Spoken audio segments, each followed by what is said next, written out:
नमस्कार दोस्तों, welcome to Sambhav education. This is Aryan Shukla. दोस्तों, शाम के 8 बज चुके हैं। जैसा कि आप सब जानते हैं, डेली शाम को 8 बजे स्पेशल रेलवे के लिए क्लास होती है। तो आज की क्लास में हम मॉडल पेपर डिस्कस करेंगे। जिसमें जीके के 50 क्वेश्चन होंगे। सभी लोग क्लास को ध्यान से देखिएगा। जो एक्स्ट्रा फैक्ट आपको बताए जाएं उनको भी ध्यान से सुनिए। रिकॉर्ड परीक्षा में उनसे भी क्वेश्चन पूछे जा सकते हैं। चलिए शुरू करते हैं आज की क्लास। सभी को गुड इवनिंग। इसका आंसर करिएगा क्वेश्चन नंबर फर्स्ट के लिए। इतिहास से संबंधित क्वेश्चन है, अच्छा क्वेश्चन है। अंग महाजनपद की राजधानी बताइएगा। तो सभी इसका आंसर करिए। बताइए अंग महाजनपद की राजधानी क्या थी। इसका राइट आंसर क्या होगा दोस्तों? वैशाली, कौशाम्बी, श्रावस्ती या फिर चंपा। डी करेक्ट आंसर होगा चंपा। या तो option number D correct answer है। अंग महाजनपद की राजधानी चंपा थी। तो option number D correct answer होगा इसका। बहुत अच्छे। इसका आंसर करिएगा क्वेश्चन नंबर 2 के लिए। टीपू सुल्तान की राजधानी बताइएगा। सभी जल्दी से आंसर करिए। बताइए टीपू सुल्तान की राजधानी क्या थी। क्वेश्चन पूछा जाता है टीपू सुल्तान की मृत्यु कब हुई थी। तो आप लोग याद रखिएगा 1799 में। कब? 1799 में आप लोग याद रखिएगा टीपू सुल्तान की मृत्यु हुई थी। कहां पर हुई थी यह भी प्रश्न पूछा जाता है। श्रीरंगपट्टनम में। और इसका right answer option number D होगा। क्या करेक्ट आंसर होगा? ऑप्शन नंबर डी इसका राइट आंसर होगा। श्रीरंगपट्टनम टीपू सुल्तान की राजधानी थी। तो option number D correct answer होगा। ये क्या पूछा गया है, the economic history of India नामक पुस्तक किसने लिखी है। ऑप्शन को पढ़ लीजिएगा, उसके बाद आंसर करिए। जल्दबाजी में आपको आंसर नहीं देना है। जिसने अभी लाइव सेशन को लाइक नहीं किया है, लाइक कीजिएगा, शेयर कीजिएगा। चैनल पर नए हैं, चैनल को सब्सक्राइब कीजिएगा, बेल आइकन को प्रेस कीजिएगा ताकि सभी नोटिफिकेशन आप तक पहुंच सकें। इसका right answer option number B होगा, रमेश चंद्र दत्त। क्या तो option number B correct answer होगा। रमेश चंद्र दत्त ने the economic history of India नामक पुस्तक लिखी है। तो option number B correct answer होगा। अब इसका आंसर करिएगा क्वेश्चन नंबर 4 के लिए। स्वतंत्र पार्टी के संस्थापक बताइएगा। सभी जल्दी से आंसर करिए। बताइए दोस्तों, स्वतंत्र पार्टी के संस्थापक कौन थे। सी राजगोपालाचारी, गोपाल कृष्ण गोखले, वल्लभ भाई पटेल या फिर इनमें से कोई नहीं। तो इसका राइट आंसर ऑप्शन नंबर ए होगा, सी राजगोपालाचारी। क्या तो option number A correct answer होगा। स्वतंत्र पार्टी की स्थापना की थी सी राजगोपालाचारी ने। क्वेश्चन नंबर 4 का option number A correct answer होगा। अब इसका आंसर करिएगा क्वेश्चन नंबर 5 के लिए। टॉक्सिकोलॉजी किससे संबंधित अध्ययन है। ये रेलवे परीक्षा में पूछा हुआ प्रश्न है। सभी जल्दी से आंसर करिए क्वेश्चन नंबर 5 के लिए। Good evening. तो ऑप्शन को पढ़ लीजिएगा, उसके बाद ही आंसर करिए। जल्दबाजी में आपको आंसर नहीं देना है। टॉक्सिकोलॉजी किससे संबंधित अध्ययन है। Right answer option number D होगा, विष से। या तो option number D correct answer होगा इसका। आप लोग याद रखिएगा, विष से संबंधित अध्ययन को टॉक्सिकोलॉजी कहते हैं। तो सभी ने करेक्ट आंसर दिया इस बार। वेरी गुड दोस्तों, good evening. D correct answer होगा इसका। अब इसका आंसर करिएगा क्वेश्चन नंबर 6 के लिए। मनु भाकर किससे संबंधित है। अभी जो ओलंपिक हुआ था कहां पर हुआ था। पेरिस में। 2024 में पेरिस में ओलंपिक हुआ है। इसमें मनु भाकर ने पदक जीते हैं। बहुत अच्छे। सभी को गुड इवनिंग। डेली सभी लोग सेशन को ज्वाइन कीजिएगा। डेली शाम को 8 बजे स्पेशल रेलवे के लिए क्लास होती है। टाइम को याद रखिएगा।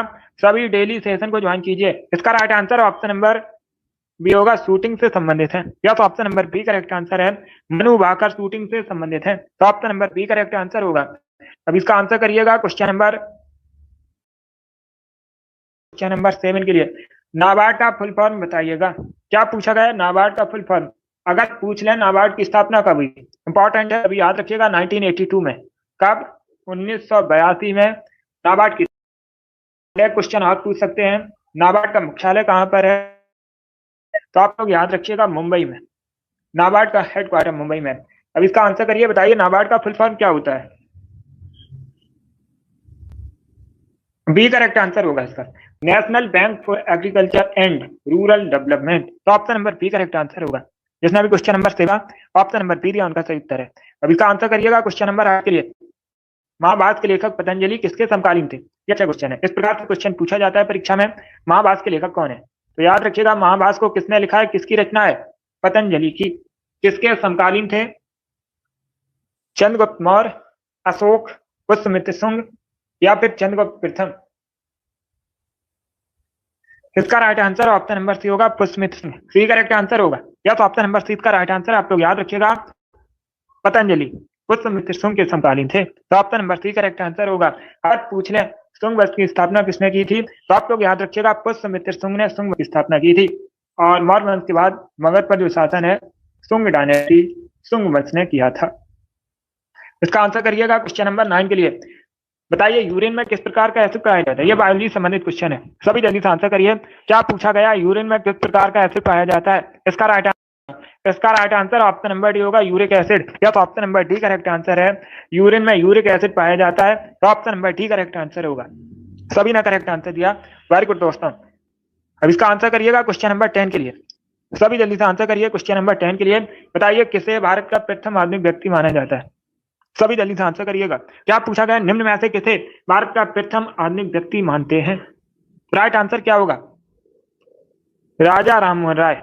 या तो option number C correct answer होगा, राजा राममोहन राय को भारत का प्रथम आधुनिक व्यक्ति माना जाता है। सी करेक्ट आंसर होगा। ये ग्रुप डी की परीक्षा में पूछा हुआ प्रश्न है रेलवे की, तो option number C correct answer है। इंपॉर्टेंट है, फिर से क्वेश्चन पूछा जा सकता है क्योंकि परीक्षाओं में प्रीवियस ईयर क्वेश्चन जो होते हैं रिपीट होते हैं। इसका आंसर करिएगा क्वेश्चन नंबर 11 के लिए। विटामिन के की कमी का परिणाम क्या होगा? अगर शरीर में विटामिन के की कमी होगी तो क्या इसका परिणाम होगा, यह आपको बताना है। स्कर्वी रोग हो जाएगा, हृदय का थक्का बनने में कठिनाई होगी, सांस लेने में कठिनाई होगी, या फिर दृष्टि दोष होगा। तो सभी इसका आंसर करिए क्वेश्चन नंबर 11 के लिए। आंसर आप लोग दीजिएगा, राइट या रॉन्ग आप लोग आंसर करिए। इसका right answer option number B होगा, रक्त का थक्का बनने में कठिनाई होती है विटामिन के की कमी से, तो option number B correct answer होगा। इसका आंसर करिएगा क्वेश्चन नंबर 12 के लिए। बताइए नील नदी घाटी में किस सभ्यता का विकास हुआ था? आपको बताना है नील नदी घाटी में किस सभ्यता का विकास हुआ था, तो right answer option number C होगा, मेसोपोटामिया की सभ्यता का। सी करेक्ट आंसर होगा। सॉरी, पहले क्वेश्चन को समझिएगा। क्या पूछा गया? नील नदी घाटी में किस सभ्यता का विकास हुआ था? इसका right answer option number B होगा, मिस्र की सभ्यता का। बी करेक्ट आंसर होगा दोस्तों, सी करेक्ट आंसर नहीं होगा इसका। सी करेक्ट आंसर नहीं होगा, बी करेक्ट आंसर होगा इसका। आप लोग याद रखिएगा, नील नदी घाटी में मिस्र की सभ्यता का विकास हुआ था। अरे सी करेक्ट आंसर नहीं होगा, जल्दबाजी में सी पर टिक हो गया था। इसका right answer option number B होगा, मिस्र की सभ्यता करेक्ट आंसर होगा। यस, मिस्र की सभ्यता का विकास हुआ था नील नदी घाटी में। अब इसका आंसर करिएगा क्वेश्चन नंबर 13 के लिए। ग्रीन पार्क स्टेडियम कहां पर है? तो सभी इसका आंसर करिएगा। बताइए इसका राइट आंसर क्या होगा? भारत में कहां पर है ग्रीन पार्क स्टेडियम? आंसर करिए और जल्दी से आंसर करिए। राइट आंसर ऑप्शन नंबर ए होगा, कानपुर में। कानपुर कहां पर है? कई बार मैंने आपको बताया, उत्तर प्रदेश में है कानपुर। कानपुर कहां पर? उत्तर प्रदेश में है। चमड़े के उद्योग के लिए प्रसिद्ध है, गंगा नदी के तट पर बसा है। उत्तर भारत का मैनचेस्टर भी कहते हैं कानपुर को। इंपॉर्टेंट है, इसे याद रखिएगा। पूछा जाता है उत्तर भारत का मैनचेस्टर किसे कहा जाता है? कानपुर को कहा जाता है। जो ग्रीन पार्क स्टेडियम है ये कानपुर में है, तो ऑप्शन नंबर इसका राइट आंसर होगा। इसका आंसर करिएगा क्वेश्चन नंबर 14 के लिए। ये सभी टॉप के क्वेश्चन है, इसी प्रकार के क्वेश्चन रेलवे की परीक्षा में पूछे जाते हैं, कोशिश में प्रीवियस ईयर क्वेश्चन भी है। स्वर्ण मंदिर बताइएगा किस झील पर स्थित है? स्वर्ण मंदिर कहां पर है? अमृतसर में है। स्वर्ण मंदिर कहां पर है? पंजाब के अमृतसर में है। स्वर्ण मंदिर जो बना है इसके आसपास एक झील है, उसका नाम आपको बताना है। किस धर्म से संबंधित है यह भी पूछा जाता है, सिख धर्म से संबंधित है। बहुत अच्छे, ए करेक्ट आंसर होगा अमृत सरोवर झील। या तो ऑप्शन नंबर ए इसका राइट आंसर। आप लोग याद रखिएगा, स्वर्ण मंदिर अमृत सरोवर झील पर स्थित है, तो option number A correct answer होगा। बी करेक्ट आंसर नहीं होगा, ए करेक्ट आंसर होगा इसका। इसका आंसर करिएगा क्वेश्चन नंबर 15 के लिए। बताइए दालचीनी मसाला मूलतः कहाँ का है, किस देश का है? मलेशिया, अफगानिस्तान, भूटान या फिर श्रीलंका? तो इसका right answer option number D होगा, श्रीलंका। या तो ऑप्शन नंबर डी इसका राइट आंसर। आप लोग याद रखिएगा, दालचीनी मसाला जो है मूलतः श्रीलंका का है, तो ऑप्शन नंबर डी इसका राइट आंसर होगा। अब इसका आंसर करिएगा क्वेश्चन नंबर 16 के लिए। सभी जल्दी से आंसर करिएगा। बताइए इसका राइट आंसर क्या होगा? राष्ट्रीय खाद्य सुरक्षा अधिनियम निम्न में से किस वर्ष में पारित हुआ था? आपको बताना है जो राष्ट्रीय खाद्य सुरक्षा अधिनियम है ये किस वर्ष पारित हुआ? 2012 में, 2014 में, 2011 में या फिर 2013 में? तो डी करेक्ट आंसर होगा 2013 में। या तो ऑप्शन नंबर डी इसका राइट आंसर। आप लोग याद रखिएगा, राष्ट्रीय खाद्य सुरक्षा अधिनियम 2013 में पारित हुआ था। डी करेक्ट आंसर होगा। अब इसका आंसर करिए क्वेश्चन नंबर 17 के लिए। प्लासी की लड़ाई का मैदान आपको बताना है कहां पर है।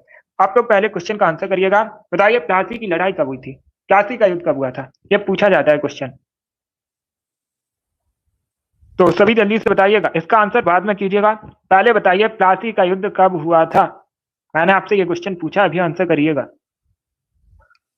प्लासी की लड़ाई बताइए कब हुई थी?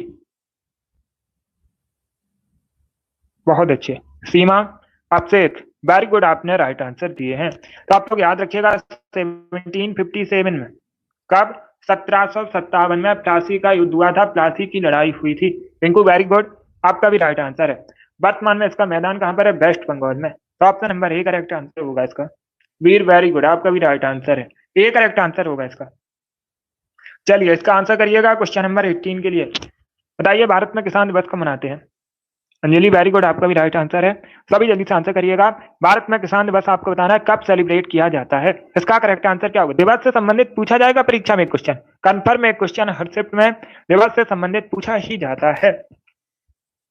ए करेक्ट आंसर होगा 23 दिसंबर को, या तो ऑप्शन नंबर इसका राइट आंसर। आप लोग याद रखिएगा प्रतिवर्ष 23 दिसंबर को भारत में किसान दिवस सेलिब्रेट किया जाता है, मनाया जाता है। तो ऑप्शन नंबर इसका राइट आंसर होगा। अब इसका आंसर करिएगा। का बगीचा कहते हैं उस राज्य का नाम आपको बताना है जैसे भारत में मसालों का बगीचा कहा जाता है। आंध्र प्रदेश को, केरला को, तमिलनाडु को, या फिर उत्तराखंड को? बी करेक्ट आंसर होगा केरला को, या तो ऑप्शन राइट आंसर है केरल को भारत में मसालों का बगीचा कहते हैं। बी करेक्ट आंसर होगा। अब इसका आंसर करिएगा क्वेश्चन नंबर 20 के लिए। बताइए लाख पक्ष का खिताब किसे दिया गया था?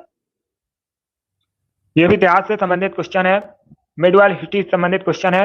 बताइए इसका राइट आंसर क्या होगा? लाख पक्ष की जो उपाधि है, खिताब किसे दिया गया था?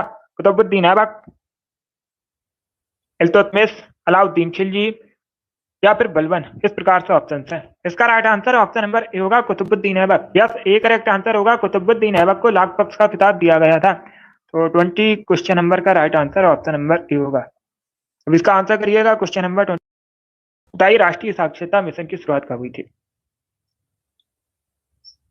तो सभी इसका आंसर करिएगा। क्या पूछा गया? राष्ट्रीय साक्षरता मिशन की शुरुआत कब हुई थी? इसका राइट आंसर ऑप्शन नंबर भी होगा 1988 में। यस, बी करेक्ट आंसर होगा 1988 में। आप लोग याद रखिएगा राष्ट्रीय साक्षरता मिशन की शुरुआत हुई थी भारत में। बी करेक्ट आंसर होगा। अब इसका आंसर करिएगा question number 22 clear. Banaras Hindu विश्वविद्यालय की स्थापना किसने की थी? BHU, बनारस हिंदू विश्वविद्यालय, संस्थापक बताइए कौन थे? बी करेक्ट आंसर होगा पंडित मदन मोहन मालवीय। ऑप्शन नंबर 20 का राइट आंसर है। अब इसका आंसर करिएगा क्वेश्चन नंबर 23 के लिए। Storm straight from the heart नामक पुस्तक के लेखक कौन है? तो सभी इसका आंसर ये क्वेश्चन नंबर 23 का। बताइए राइट आंसर क्या होगा? सभी जल्दी से आंसर करिएगा। क्या पूछा गया है? स्टेट फ्रॉम द हर्ट नामक पुस्तक किसने लिखी है? बी करेक्ट आंसर होगा कपिल देव, या तो ऑप्शन नंबर 20 का राइट आंसर है। भारतीय पुरुष क्रिकेटर हैं कपिल देव, इन्होंने स्टेट फ्रॉम द हर्ट नामक पुस्तक लिखी है। इसका आंसर करिएगा क्वेश्चन नंबर 24 के लिए। बताइए हिंद स्वराज पुस्तक किसके द्वारा लिखी गई है? एनटीपीएससी परीक्षा में पूछा हुआ प्रश्न है। राइट आंसर होगा option number A Mahatma Gandhi. Yes, Mahatma Gandhi ने हिंद स्वराज नामक पुस्तक लिखी है। अब इसका आंसर करिएगा क्वेश्चन नंबर 25 के लिए। बताइए दोस्तों जेट इंजन का आविष्कार किसने किया था? गुड इवनिंग, सभी जल्दी से आंसर करिएगा। क्या पूछा गया है? जेट इंजन का आविष्कार किसने किया था? इसका राइट आंसर क्या होगा? इसका राइट आंसर ऑप्शन नंबर भी होगा sir Frank Whittle. Yes, option number 20 का राइट आंसर। आप लोग याद रखिएगा फ्रैंक व्हिटल ने जेट इंजन का आविष्कार किया था। तो option number B correct answer होगा। इसका आंसर करिएगा क्वेश्चन नंबर 26 के लिए। भारतीय संविधान का आपको बताना है भाग 4 का अनुच्छेद 43 किससे संबंधित है? इसका राइट आंसर क्या होगा? ये भी पॉलिटी से संबंधित क्वेश्चन है, अच्छा क्वेश्चन है। तो सर इसका आंसर करिए, बताइए राइट आंसर क्या होगा? भारतीय संविधान का जो भाग 4 है डीपीएसपी से संबंधित है। अनुच्छेद 43 ये भी डीपीएसपी से संबंधित है। भारतीय संविधान में जो डीपीएसपी है कहां से लिया गया है? आयरलैंड के संविधान से लिया गया है। तो सभी इसका आंसर करिएगा। बताइए इसका राइट आंसर क्या होगा? इसका right answer option number D होगा सहकारी समितियों से संबंधित है। क्या करेक्ट आंसर होगा? ऑप्शन नंबर डी इसका राइट आंसर है। डी करेक्ट आंसर होगा इसका, सहकारी समितियों से संबंधित है। इसका आंसर करिएगा क्वेश्चन नंबर 27 के लिए। आपको बताना है इम्फाल किस भारतीय राज्य की राजधानी है? बहुत इजी क्वेश्चन है, सभी जल्दी से आंसर करिए। बताइए इसका राइट आंसर क्या होगा? जो इम्फाल है किस भारतीय राज्य की राजधानी है? मणिपुर, त्रिपुरा, नागालैंड या फिर सिक्किम की? आंसर सभी लोग दीजिएगा और जल्दी से आंसर करिएगा। इम्फाल कहाँ की राजधानी है ये पूछा गया है। इसका राइट आंसर ऑप्शन नंबर ए होगा मणिपुर की। यस, इम्फाल मणिपुर की राजधानी है। त्रिपुरा की राजधानी अगरतला है। नागालैंड की राजधानी तो चार ऑप्शन को आप लोग याद रखिएगा, इंपॉर्टेंट है परीक्षा की दृष्टि से। त्रिपुरा करेक्ट आंसर नहीं होगा, त्रिपुरा की कैपिटल आप लोग याद रखिएगा अगरतला है। ए करेक्ट आंसर होगा मणिपुर। अब इसका आंसर करिएगा क्वेश्चन नंबर 28 के लिए। बताइए विद्युत धारा को मापने के लिए किस यंत्र का प्रयोग किया जाता है? विद्युत धारा को मापने के लिए आपको बताना है किस यंत्र का प्रयोग किया जाता है? धारा मापी, अमीटर, वोल्ट मीटर या फिर इनमें से कोई नहीं। विद्युत धारा को मापने के लिए किस यंत्र का प्रयोग किया जाता है? बी करेक्ट आंसर होगा अमीटर। या तो ऑप्शन नंबर 20 का राइट आंसर है, अमीटर का प्रयोग करते हैं, बी करेक्ट आंसर होगा। अब इसका आंसर करिएगा क्वेश्चन नंबर 29 के लिए। बताइए भारत का प्रवेश द्वार किसे कहते हैं? सब इसका आंसर करिएगा, आपको बताना है भारत का प्रवेश द्वार किसे कहा जाता है। इसका right answer option number C होगा मुंबई को, या सी करेक्ट आंसर होगा।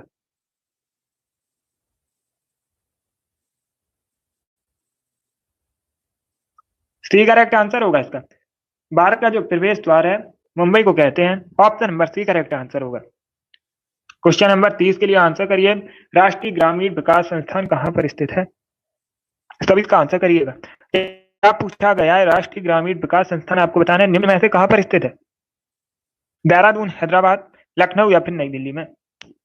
तो इसका right answer option number B होगा, हैदराबाद में। यस, बी करेक्ट आंसर होगा। राष्ट्रीय ग्रामीण विकास संस्थान हैदराबाद में स्थित है, बी करेक्ट आंसर होगा। 31 के लिए आंसर करिएगा। बताइए निम्न में से किस भारतीय राज्य में नेपाली भाषा मुख्य रूप से बोली जाती है? जो नेपाली भाषा है अगर पूछ लें किस लिपि में लिखी जाती है तो आप लोग याद रखिएगा देवनागरी लिपि में लिखी जाती है। किस लिपि में लिखी जाती है? देवनागरी लिपि में लिखी जाती है। इसके साथ ही याद रखिएगा हिंदी, संस्कृत, मराठी, ये सभी भाषाएं देवनागरी लिपि में लिखी जाती हैं। इसका right answer option number B होगा, Sikkim. Yes, B correct answer होगा। नेपाली भाषा मुख्य रूप से सिक्किम में बोली जाती है इनमें से। 32 के लिए आंसर करिए। बताइए जास्कर निम्न में से किसकी सहायक नदी है? तो सभी इसका आंसर करिए। बताइए इसका राइट आंसर क्या होगा? जास्कर किसकी सहायक नदी है? ब्यास, सिंध, यमुना या फिर गंगा? इसका right answer option number B होगा, सिंध की। यस, बी करेक्ट आंसर होगा। यस डॉक्टर, इसका right answer option number B होगा, सिंधु करेक्ट आंसर होगा। जास्कर जो है सिंधु की सहायक नदी है, बी करेक्ट आंसर होगा इसका। अब इसका आंसर करिएगा क्वेश्चन नंबर 33 के लिए। बताइए बेतला राष्ट्रीय उद्यान कहां पर? आपको बताना है जो बेतला राष्ट्रीय उद्यान है ये कहां पर है। तो इसका राइट आंसर क्या होगा? ए करेक्ट आंसर होगा, झारखंड में। यस, ए करेक्ट आंसर आप लोग याद रखिएगा, भारत के झारखंड में बेतला राष्ट्रीय उद्यान है, ए करेक्ट आंसर है इसका। अब इसका आंसर करिएगा क्वेश्चन नंबर 34 के लिए। मिनी माता रोग बताइए किसकी वजह से होता है? जो मिनी माता रोग है आपको बताना है किसकी वजह से होता है। सीसा, कैडमियम, जस्ता या फिर पारा? इसका right answer option number D होगा, मरकरी पारा, डी करेक्ट आंसर होगा इसका। अब लोग याद रखिएगा मिनी माता रोग जो है पारा की वजह से होता है। अब इसका आंसर करिएगा क्वेश्चन नंबर 35 के लिए। यस राम कुमारी, इसका आंसर करिए। बताइए भूरा कोयला किसे कहते हैं? सबसे उच्च कोटि का कोयला पूछा जाए तो मैंने आपको कई बार बताया एंथ्रासाइट है। रेलवे की परीक्षा में पूछा भी गया था, सबसे उच्च कोटि का कोयला कौन सा होता है? एंथ्रासाइट होता है। भूरा कोयला किसे कहा जाता है? इसका right answer option number D होगा, lignite. Yes, D correct answer होगा, लिग्नाइट को भूरा कोयला कहते हैं। इसका आंसर करिए क्वेश्चन नंबर 36 के लिए। पाहुल प्रथा को किसने शुरू किया था? पाहुल प्रथा को आपको बताना है किसने शुरू किया था। गुरु गोविंद सिंह, गुरु रामदास, गुरु नानक देव या फिर गुरु अर्जन देव? पाहुल प्रथा बताइएगा किसने शुरू किया था इसे। इसका राइट आंसर ऑप्शन नंबर ए होगा, गुरु गोविंद सिंह। ये सिख धर्म के 10वें गुरु थे, कई बार मैंने आपको बताया भी है, पूछा जाता है सिख धर्म के 10वें गुरु कौन थे? गुरु गोविंद सिंह थे। इन्होंने पाहुल प्रथा को शुरू किया था। इनका जो जन्म है पाटलिपुत्र में हुआ था, वर्तमान में पटना के नाम से जाना जाता है। अब इसका आंसर करिए क्वेश्चन नंबर 37 के लिए। आपको बताना है किस बौद्ध संत के प्रभाव ने अशोक ने बौद्ध धर्म को ग्रहण किया था? अशोक ने बौद्ध धर्म को ग्रहण किया था, आप लोग याद रखिएगा। इसका right answer option number B होगा, उपगुप्त के प्रभाव में, बी करेक्ट आंसर होगा। अब इसका आंसर करिएगा क्वेश्चन नंबर 38 के लिए। मृतकों का टीला कहते हैं? सभी जल्दी से आंसर करिएगा। क्या पूछा गया है? निम्न में से किसे कहा जाता है मृतकों का टीला? Right answer option number B होगा, मोहनजोदड़ो को। या option number B correct answer है। मृतकों का टीला किसे कहा जाता है? मोहनजोदड़ो कहा जाता है। अगर पूछा जाए वर्तमान में मोहनजोदड़ो कहां पर है? वर्तमान में मोहनजोदड़ो कहां पर है? तो आप लोग याद रखिएगा पाकिस्तान में है। कहां पर है? पाकिस्तान के सिंध प्रांत में, जिला है लरकाना। लड़काना जिले में स्थित है। इसका right answer option number B होगा। अब इसका आंसर करिए क्वेश्चन नंबर 39 के लिए। बताइए प्रेम वाटिका पुस्तक किसके द्वारा लिखी गई है? बी करेक्ट आंसर होगा रसखान। तो ऑप्शन नंबर 20 का राइट आंसर आप लोग याद रखिएगा, रसखान ने प्रेम वाटिका पुस्तक लिखी है। इसका आंसर करिएगा क्वेश्चन नंबर 40 के लिए। बताइए सुभाष चंद्र बोस ने अस्थायी सरकार की स्थापना कहां पर की थी? आपको बताना है सुभाष चंद्र बोस ने अस्थायी सरकार की स्थापना कहां पर की थी? सिंगापुर, जापान, बर्मा या फिर भारत में? तो इसका राइट आंसर ऑप्शन नंबर ए होगा, सिंगापुर में। यस, ए करेक्ट आंसर होगा। सुभाष चंद्र बोस ने अस्थायी सरकार की स्थापना की थी सिंगापुर में। 41 के लिए आंसर करिएगा, माई कंट्री माई लाइफ पुस्तक किसके द्वारा लिखी गई है? यह सीजीएल की परीक्षा में पूछा हुआ प्रश्न है, तो सभी जल्दी से बताइएगा इसका करेक्ट आंसर क्या होगा।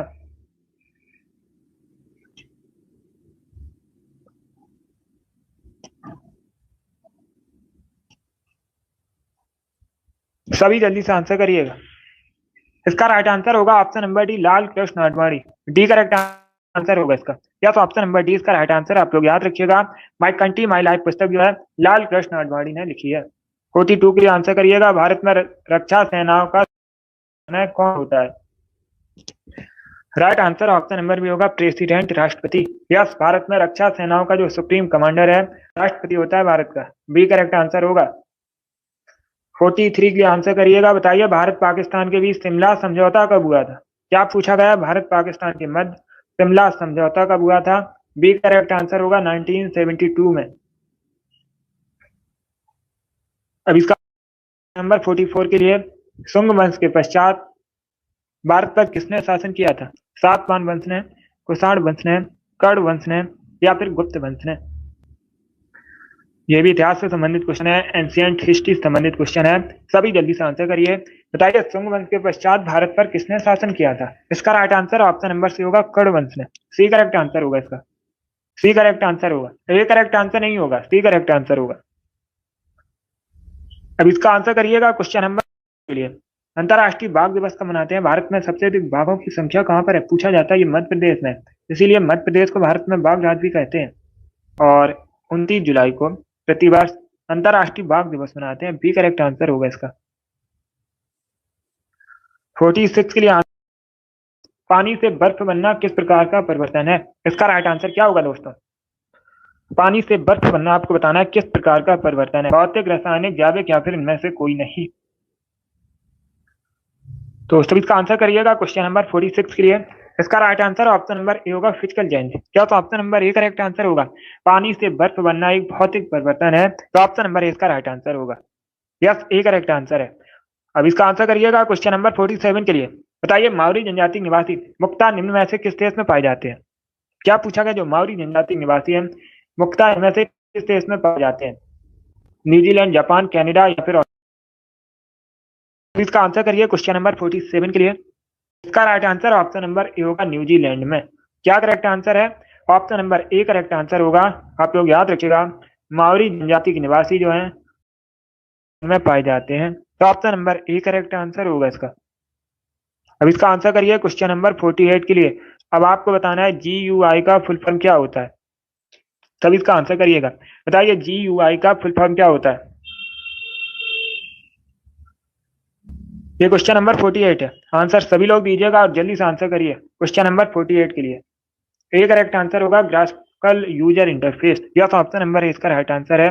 GUI का फुल फॉर्म होता है ग्राफिकल यूजर इंटरफेस, तो ऑप्शन नंबर ए इसका राइट आंसर है। अब इसका आंसर करिएगा क्वेश्चन नंबर 49 के लिए। बताइए डलहौजी हिल स्टेशन कहाँ पर है? ये चार ऑप्शन आपको दिए गए हैं, निम्न में से कहाँ पर है डलहौजी हिल स्टेशन? हिमाचल प्रदेश, उत्तराखंड, तमिलनाडु या फिर राजस्थान में? तो सभी इसका आंसर करिएगा। बताइए इसका राइट आंसर क्या होगा। बहुत अच्छे, इसका राइट आंसर ऑप्शन नंबर ए होगा, हिमाचल प्रदेश में। या तो option number A correct answer है। आप लोग याद रखिएगा, भारत के हिमाचल प्रदेश में डलहौजी हिल स्टेशन है, तो option number A correct answer होगा। बहुत अच्छे, ए करेक्ट आंसर होगा इसका। या तो ऑप्शन नंबर ए इसका राइट आंसर है, हिमाचल प्रदेश करेक्ट आंसर होगा। अब इसका आंसर करिएगा क्वेश्चन नंबर 50 के लिए। आज का लास्ट क्वेश्चन है। बताइए निम्न में से कौन सी धातु हथेली पर पिघल जाती है? उस धातु का नाम आपको बताना है जो हथेली पर पिघल जाती है। पोटेशियम, गैलियम, सोडियम या फिर एल्यूमिनियम। इस प्रकार से ऑप्शन हैं। इसका right answer option number B होगा गैलियम। बी करेक्ट आंसर होगा। गैलियम जो है ये हथेली पर पिघल जाती है। बी करेक्ट आंसर होगा, एक धातु है गैलियम। इस प्रकार से क्वेश्चन पूछ लेते हैं। गैलियम क्या है? तो एक धातु है। बी करेक्ट आंसर होगा इसका। बहुत अच्छे। चलिए दोस्तों, आज की क्लास में हमने स्पेशल रेलवे की परीक्षाओं के लिए मॉडल पेपर डिस्कस किया, जिसमें जीके के 50 क्वेश्चन थे। आई होप आप सभी को ये प्रश्न समझ आए होंगे। तो क्लास को लाइक कीजिएगा, शेयर कीजिएगा, चैनल पर नए हैं चैनल को सब्सक्राइब कीजिएगा, बेल आइकन को प्रेस कीजिए ताकि आप सभी तक नोटिफिकेशन पहुंच सकें। डेली क्लास होती है ये शाम को 8 बजे। टाइम को याद रखिएगा। सभी लोग डेली सेशन को ज्वाइन कीजिए। बहुत अच्छे। अगली क्लास होगी कल सुबह 10 बजे। टाइम को याद रखिएगा, टाइम से सेशन ज्वाइन कीजिएगा। चलिए इसी के साथ मैं आपको मिलूंगा अगली क्लास में। Thank you guys, thank you for watching.